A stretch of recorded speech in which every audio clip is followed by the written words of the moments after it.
देखिए टर्म 2 में सीधा सीबीएसई का पोर्टल ने बोला, मतलब हमने जो देखा वहाँ पे सीधा सिलेबस में लिखा है कि आप ज़्यादा से ज़्यादा क्वेश्चन बैंक के क्वेश्चंस को बनाएं, यानी कि प्रीवियस ईयर के क्वेश्चन ज़्यादा से ज़्यादा करके आएँ, क्योंकि उसी तरह का क्वेश्चन आएगा। और उन्होंने ये पूरा मेंशन किया है अपने वेबसाइट पे। तो इसलिए हम लोग जितने भी दो दो कॉम्बिनेशन वाले जो फिगर हैं, उस वो वाले क्वेश्चन जो प्रीवियस ईयर के हैं सबसे पहले वो हम लोग करते हैं, ठीक है। और वो कर लोगे आप तो आप एग्जाम में जाके सारे क्वेश्चंस कर डालोगे। तो सबसे पहला क्वेश्चन आप स्क्रीन पे देख रहे होगे कि 3 cubes each of volume 216 centimetre cube are joint end to end form a cuboid, find the total surface area of the resulting cuboid. ये जो क्वेश्चन है आपका, इसमें बोल रहा है कि 3 क्यूब्स ईच वॉल्यूम 216, यानी कि हमको वॉल्यूम दिया है 216 सेंटीमीटर क्यूब, और अगर तीन ठो अगर आप ज्वाइन किए हो तो होगा क्या, एक सतह ढकता चला जाएगा, है ना। एक सतह सबका ढकता हुआ चला जाएगा और उससे बना देना है हमको क्यूबॉइड। और पूछ रहा है कि find the total surface area of the resulting cuboid. तो अगर इस क्यूबॉइड का लंबाई, चौड़ाई और ऊंचाई को हम पता कर ले तो कहानी बन जाएगी। तो देखो, जब हम अपने मन में सोचो कि 3 को क्यूब को तुम जब जोड़ोगे, पहला, दूसरा, तीसरा को, तो तुम्हारी लंबाई क्या हो जाएगी, बढ़ जाएगी। पहले L थी तो अब 3 को L हो जाएगी। तो जो न्यू लंबाई L डैश होगी उसका वैल्यू हम लिख सकते हैं कि 3 ऑफ L होगा। और चौड़ाई की अगर बात की जाए नए वाले का, तो चौड़ाई तो हमारा L ही रहेगा, चौड़ाई नहीं बदलेगा। फिर अगर हाइट की बात की जाए तो हाइट भी हमारा L ही रहेगा, बस बढ़ेगा कौन, लंबाई। साफ देख सकते हो फिगर में। तो यहाँ पे आप देखो, तो यहाँ पे तो तुम फिगर को देख लिए तो बहुत आसानी से पकड़ में आ गई, लेकिन सारी कहानी तुमको एक इमेजिनेशन वाली दुनिया में ले जाना है। मतलब आंख बंद करना है और सोचना है कि हो क्या रहा है, तब तुम्हें पता चलेगा कि नहीं वहाँ पे लंबाई कितनी हुई, चौड़ाई कितनी हुई, ऊंचाई कितनी हुई, और वो करेक्ट एजम्पशन बनाना होगा दिमाग में। और ये सब करता है, हम लोग भी करते हैं। और सबसे पहले जब वीडियो बनती है ना तो एडिटिंग नहीं होती है, एडिटिंग बाद में होती है। तो दिमाग में हमारी चलती है कि नहीं ये कहानी यहाँ से जुड़ रही है। तो इसलिए आप भी इस चीज़ को करने सीखें, तब जाके आप ज़्यादा से ज़्यादा क्वेश्चन बनाएंगे।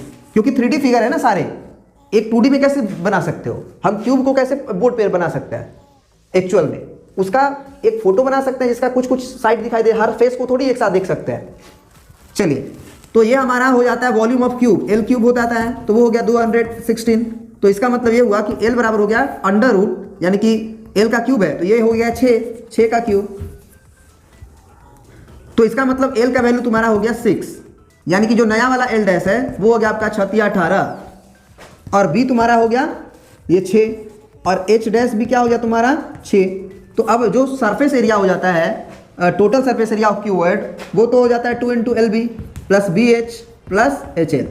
तो अब यहाँ पे हम लोग L की जगह पे 18 रखेंगे, इंटू B की जगह पे 6 रखेंगे, प्लस BH है तो 6 × 6 होगा, और प्लस H × L है तो H हो गया 6 और इंटू 18 HL। अब 2 इंटू, अब इसका मल्टीप्लाई कर लो, 108, फिर 36, फिर 108। अब इसको अगर कैलकुलेट कर दो आप तो आपका आंसर आ जाएगा 504 सेंटीमीटर स्क्वायर। ठीक है जी। अब बढ़ते हैं हम लोग सीबीएसई 2011 के क्वेश्चन पर।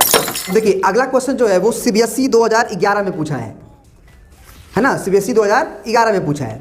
तो इस क्वेश्चन में कह रहा है कि अ sphere and a cube have equal surface area, यानी कि एक स्फेयर है और एक क्यूब है, दोनों फिगर अलग है, बगल में देख रहे हैं आप, लेकिन उनका जो सरफेस एरिया है, बाहर वाला बाउंड्री का एरिया है, वो सेम है। तो आगे बोल रहा है कि सो दैट, प्रूफ करो कि ratio of volume of sphere that of the cube is √6 = √π। ये आपको सीबीएसई 2011 में पूछा है। ठीक है जी। तो अब इस क्वेश्चन को कैसे करें, तो सबसे पहले तो हमको अगर बोला है कि एरिया दोनों का सेम है, तो एरिया 1 बराबर एरिया 2, तो एरिया किसका, स्फेयर का, तो स्फेयर का एरिया हो जाता है 4πr², और क्यूब का एरिया हो जाता है 6 × L²। तो अब यहाँ से अगर हम ये कहें, कि हमको निकालना क्या है, पहले ये समझो। तो निकालना है हमको V1 = V2, यानी कि दोनों के वॉल्यूम का रेशियो। तो वॉल्यूम हम लोग V1 मान लिए किसका, स्फेयर का, और V2 मान लिए किस चीज का, क्यूब का। तो V1 का वॉल्यूम क्या है हमारा, तो V1 स्फेयर है, तो ये 4/3 × πr³ हो जाता है। और ये जो हमारा क्यूब है उसका वॉल्यूम क्या होगा, तो क्यूब का वॉल्यूम हो जाता है आपका एल का क्यूब। तो यानी कि यहाँ पे अगर ध्यान से देखो तो ये 4/3 पाई हो गया है और इनटू में हम लोग r/l का पावर 3 लिख सकते हैं। यानी कि किसी ना किसी तरह से हमको r/l का रेशियो पता होना चाहिए। वो कैसे पता चलेगा? यहाँ से कैसे, देखो यहाँ से हम लोग कैसे पता कर सकते हैं? हम ये कह सकते हैं कि आर स्क्वायर के डिवाइड में एल स्क्वायर को भेज देते हैं और ये सारी क्वांटिटी उधर भेज देते हैं। तो r square by l square का वैल्यू क्या हो जाएगा हमारा? R square by l square का 6/4 पाई। और ये 6 से अगर काटना चाहो तो कट जाएगा ये 3 बार में, 2 3 6 2 दूना 4, यानी कि 3/2 पाई। तो ये किसका वैल्यू आया है? ये वैल्यू आया हुआ है हमारा r/l का नहीं बल्कि r/l के स्क्वायर का। कितना? 3/2 पाई। तो अगर हम r/l का वैल्यू देखें तो r/l बराबर हमारा हो जाएगा 3/2 पाई। और आपको मालूम होगा कि अगर स्क्वायर उधर जाता है तो पावर में उल्टा हो जाता है, 1/2 हो जाता है। तो अब हम अगर r/l का क्यूब करें, क्योंकि हमको यहाँ पे r/l का क्यूब ही रखना है, तो यहाँ पे अगर हम r/l का क्यूब करें तो हमको इधर भी क्यूब करना पड़ेगा। तो 3/2 पाई का पावर ये 1/2 है, जिसमें अगर हम क्यूब करेंगे तो ये मल्टीप्लाई हो जाएगा, क्योंकि ये 1/2 और इसका भी पावर हमको 3 करना पड़ेगा। तो पावर में पावर का मल्टीप्लाई हो जाता है, तो ये तो 3/2 पाई और होल पावर हो जाएगा 3/2। तो 3/2 का भी मतलब होता है, क्या होता है 3/2 का मतलब? कि बेस सेम है तो पावर हम लोग जोड़ सकते हैं। तो ये 3/2 है, उसको हम ऐसे लिख सकते हैं 1 और 3/2 पाई का पावर 1/2, क्योंकि 1 और आधा जोड़ने से हमारा 3/2 पूरा हो जाएगा। 3/2 का मतलब 1.5 होता है, तो 1 और आधा, तो बेस सेम रखे और पावर को डिस्ट्रीब्यूट कर दिए। तो अब यहाँ पे हम लोग ये कह सकते हैं कि 3/2 पाई r/l का पावर 3 जो है, इसका वैल्यू हमारा ये आया हुआ है, तो यहाँ पे रख देना है। तो ये 4/3 इंटू पाई और ये r/l का क्यूब, डायरेक्ट r/l का क्यूब का ही वैल्यू ये है, ये तो ये कितना है? 3/2 पाई इंटू 3/2 पाई इंटू 3/2 पाई का पावर 1/2। ये 3 से 3 कट गया, ये 2 से 2 दूना 4 कट गया, तो ये आ गया 2/पाई। और इसको आप देख सकते हो तो ये लिखा हुआ है एक्चुअल में √3 और बाई √2 पाई। क्यों? क्योंकि 1/2 का मतलब ही होता है अंडर रूट। अब ध्यान से देखिएगा, ये 2√3 और नीचे जो आया हुआ है ये शायद पाई से पाई भी कट जाएगा, तो ये पाई भी नहीं आएगा, ये वाला पाई बस रहेगा। सॉरी, ये पाई नहीं रहेगा, ये कट जाएगा, ये रहेगा, ये रहेगा। तो इसका मतलब ये √2 बचा हुआ है और √पाई भी हम अलग लिख सकते हैं। अब ये √2 है और ये 2 है, तो 2 में तो 2 ठो √2 होता है, तो ये 2 जो है वो √2 बार में कट जाएगा। तो इसका मतलब √3 और √2 मिलके हो जाएगा √6 और ये √पाई। तो इस तरह से ये क्वेश्चन भी हमारा बन गया, क्योंकि हमें यही प्रूफ करना था, √3 अपॉन √पाई। ठीक है जी। तो सीबीएसई ने जो बोल रखा है कि नहीं आप क्वेश्चन बैंक के क्वेश्चंस को ज़्यादा करें, तो वो इसलिए कह रखा है क्योंकि उस तरह का क्वेश्चंस वो देंगे। तो बिल्कुल क्वेश्चन बैंक के क्वेश्चंस तो आप करके ही जाएं। चलिए अब बढ़ते हैं हम लोग नेक्स्ट क्वेश्चन की तरफ। अब देखिए नेक्स्ट क्वेश्चन जो है वो आपका सीबीएसई 2006 का है। ठीक है, इसमें क्या कह रहा है कि a vessel is in the form of hemispherical bowl mounted by hollow cylinder. The diameter of hemisphere is 14 centimetre and the total height of the vessel is 13 centimetre. तो सबसे पहले इन्होंने बोल रखा है कि अ वेसल यानी कि एक बर्तन in the form of hemispherical bowl.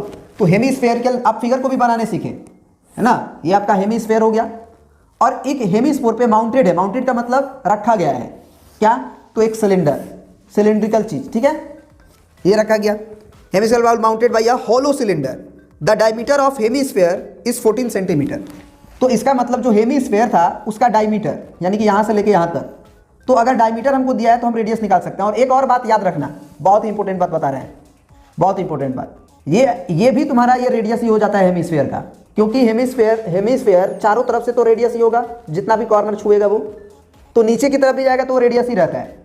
तो ये जो रेडियस है वो हो जाएगा हमारा हेमिस्फेरिकल बाउल का 7 सेंटीमीटर, क्योंकि वो 14 है उसका डायमीटर।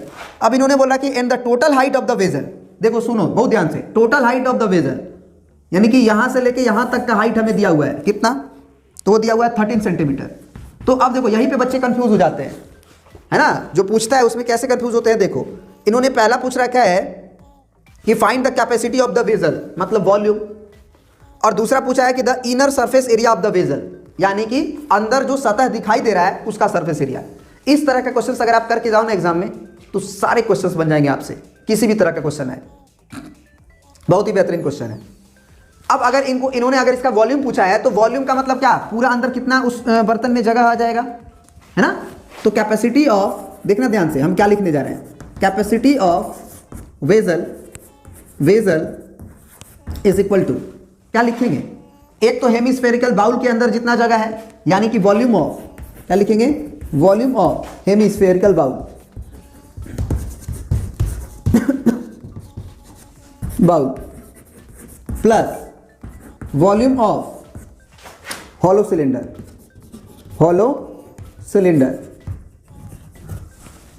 ठीक है जी। अब यहां पे गलती क्या होगा बच्चों से देखना, हेमिस्फेयर का वॉल्यूम क्या लिखेगा वो 2/3 पाई आर क्यू, यहां तक ठीक है, और इसका लिखेगा पाई आर स्क्वायर एच, और यहां पे गलती क्या करेगा कि वो जो आर का वैल्यू है ना, सॉरी एच का जो वैल्यू है ना वो 13 रख देगा, क्योंकि वो दिखाई दे रहा है ना कि एच बराबर 13 है, इसकी वजह से गलत हो जाएगा आंसर। एच नहीं रख सकते क्योंकि हमारा जो सिलेंडर है केवल यहां से लेके यहीं तक है, यहीं तक सिलेंडर है, नीचे तो तुम्हारा हेमिस्फीयर है, तो सिलेंडर का ना हाइट का फॉर्मूला होता है पाई आर स्क्वायर एच, तो वो कैसे निकालें, तो हम कहेंगे कि बताओ कि टोटल तुम्हें कितना दिया है 13, और यहां से यहां तक रेडियस हो जाता है, तुमको मालूम है अच्छे से हेमिस्फेरिकल बाउल का, तो ये 7 है, तो अगर टोटल 13 है और 7 यही हो गया तो 6 बचा ना, यानी कि एच का वैल्यू जो तुम्हारा है ये तो कैपिटल एच मान लो, टोटल हाइट है तो, लेकिन इसे आप स्मॉल एच मानो, निकल गया।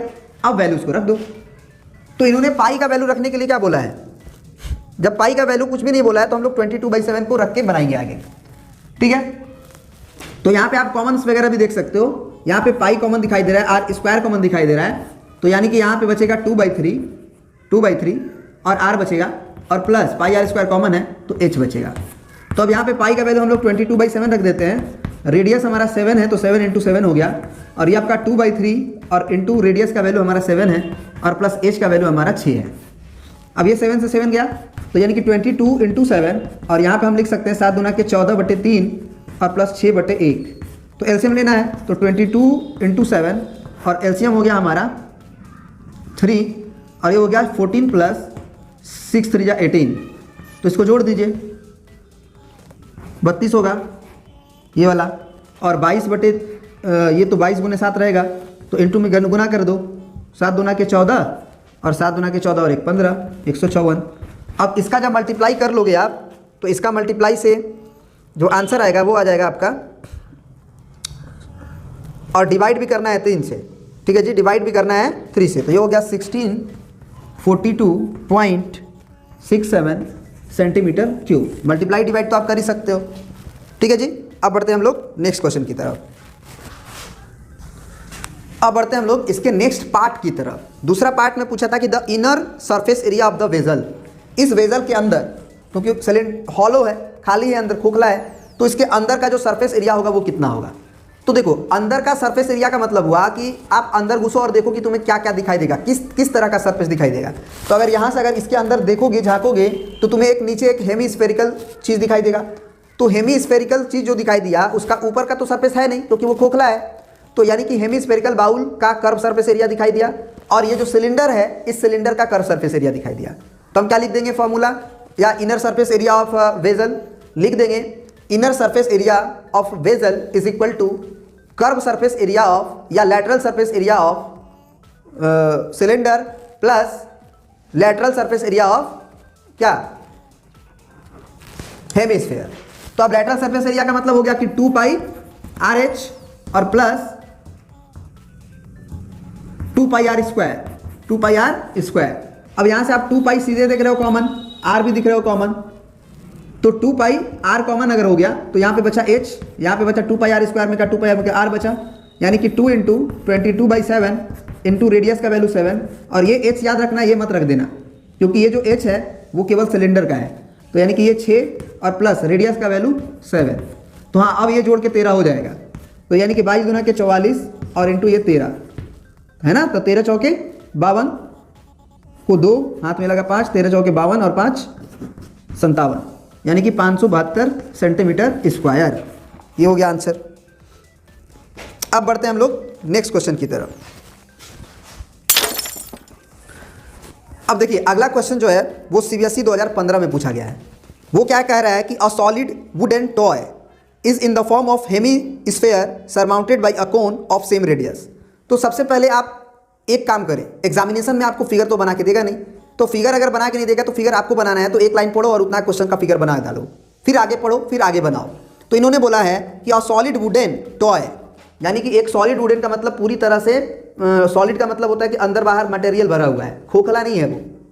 तो कह रहा है कि a solid wooden toy is in the form of hemisphere surmounted by a cone, यानी कि एक हेमी स्फेयर है आपके सामने, तो एक हेमी स्फेयर बनाने का आदत डालें, ऐसे कुछ गोल बनाएं और नीचे की तरफ से ऐसे कर दें, और इसके ऊपर कोन है सेम रेडियस का, तो इसका मतलब इसका जो रेडियस होगा इसी रेडियस का कोन इस पे सरमाउंटेड है, इसी रेडियस का कोन इस पे सरमाउंटेड है, तो टेंशन लेने वाली बात ही नहीं है। ये हो गया हमारा सरमाउंटेड, ठीक है जी। तो अब आगे बोल रहा है कि the radius of the hemisphere is 3.5 centimetre, तो इसका जो रेडियस है वो 3.5 दिया हुआ है, ये भी पढ़ लिए। आगे आपको दिया हुआ है कि and the total would used in the making of the toy is इतना सेंटीमीटर क्यूब, तो 16 166 और 5/6 सेंटीमीटर क्यूब किसका यूनिट होता है? सोचो, वॉल्यूम का। याद रखना, अगर कभी भी सेंटीमीटर क्यूब है तो वो वॉल्यूम का यूनिट है, मतलब इस पूरे खिलौने का वॉल्यूम आपको दे दिया है, ठीक है जी। तो ये हो गया। फिर बोल रहा है कि find the height of the toy, तो टॉय का हाइट पूछ रहा है, तो टॉय का हाइट क्या होगा भाई? यहां से यहां तक तो रेडियस ही हो जाएगा, क्योंकि ये हेमिस्फीयर है, तो ये रेडियस और ये रेडियस सेम होगा। अब कोन का जो हाइट है तुम h मान लो, तो टोटल हाइट तुमसे क्या मतलब, टोटल हाइट ऑफ टॉय क्या बोल सकते हो, है ना, total height of toy, height of toy is equal to h plus r। तो r तो हमें मालूम है 3.5, बस हमको इस कोन का h निकालने की जरूरत है, और वो निकाल सकते हैं, फिर आगे बोल रहा है कि also find the cost of the painting the spherical part of the toy at the rate of the इतना। केवल हेमिस्फेरिकल पार्ट को अगर इसको कलर करना है और वो 10 रुपया पर सेंटीमीटर स्क्वायर से के दर से कलर करता है तो क्या होगा? तो सबसे पहले हम लोग फर्स्ट पार्ट को बनाते हैं, फिर सेकेंड पार्ट पे आते हैं।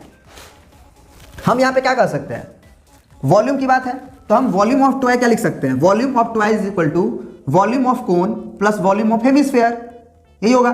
तो वॉल्यूम ऑफ कोन क्या होता है, तो वो हो जाता है 1/3 और πr² h, प्लस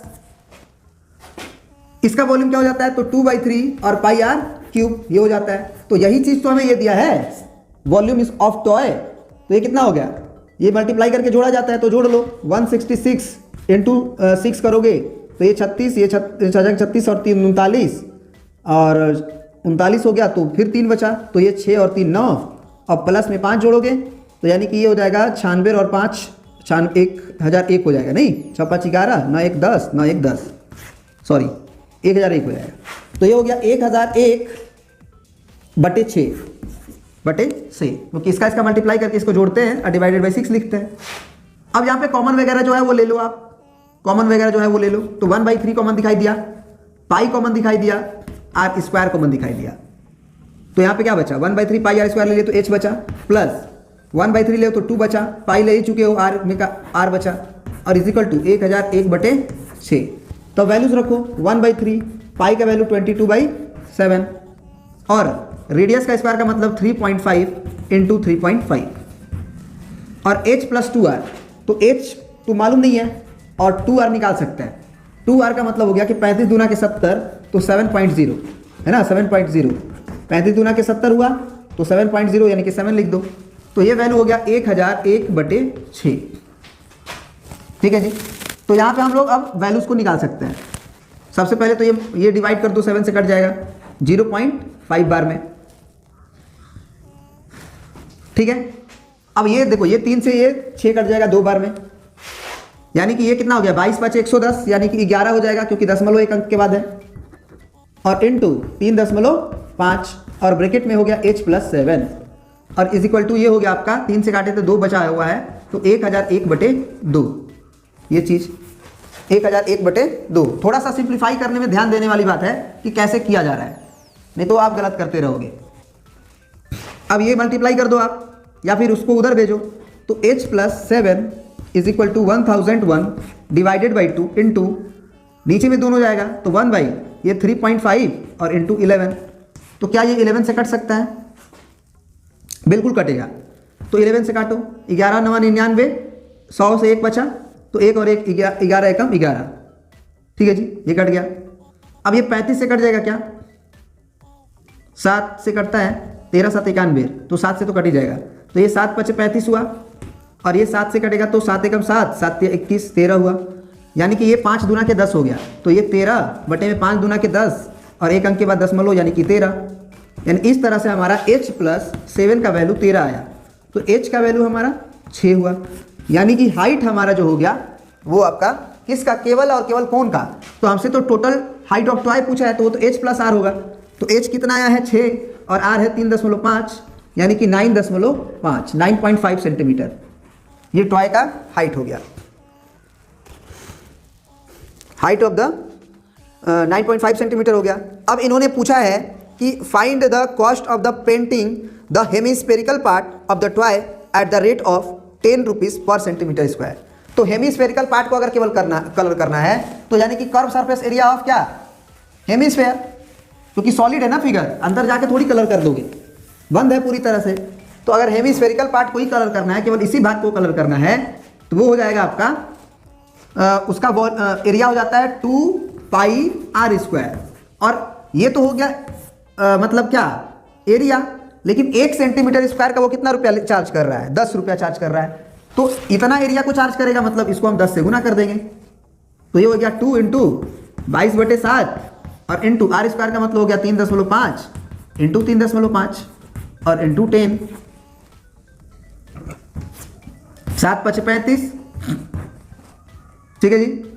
अब ये देखो, ये हो गया तुम्हारा 5 दूना के 10, तो 5 दूना के 10 का मतलब 1.0, तो 1 हो गया तो कहानी खत्म। अब ये हो गया 22 और गुने 3.5, 3.5 का 10 में गुना कर दो, ये 35 हो जाएगा। अब 22, ये तो 1.10 है, यानी कि 1 है, यानी कि 22 गुना 35 हुआ। तो सिंपल मल्टीप्लाई करना है 35 का, तो 2 अंकों का मल्टीप्लाई करने जानते ही हो ऐसे। 5 दूना के 10, हाथ में लगा 1, 5 दूना के 10, 3 दूना के 6, 10 6 16 है और 1 17, हाथ में लगा 1 और 3 दूना के 6 और 1 7, यानी कि 770 रुपये लेगा वो, 770 रुपये लेगा वो उस पार्ट को करने के लिए। तो इस वीडियो में हम लोग इतना ही रहने देते हैं। अगली वीडियोज़ में हम लोग और भी जो आए हुए क्वेश्चन हैं CBSE के, उसको हम लोग करते हैं, ठीक है। तो अब मिलते हैं हम लोग नेक्स्ट वीडियो में, इसमें इतना ही।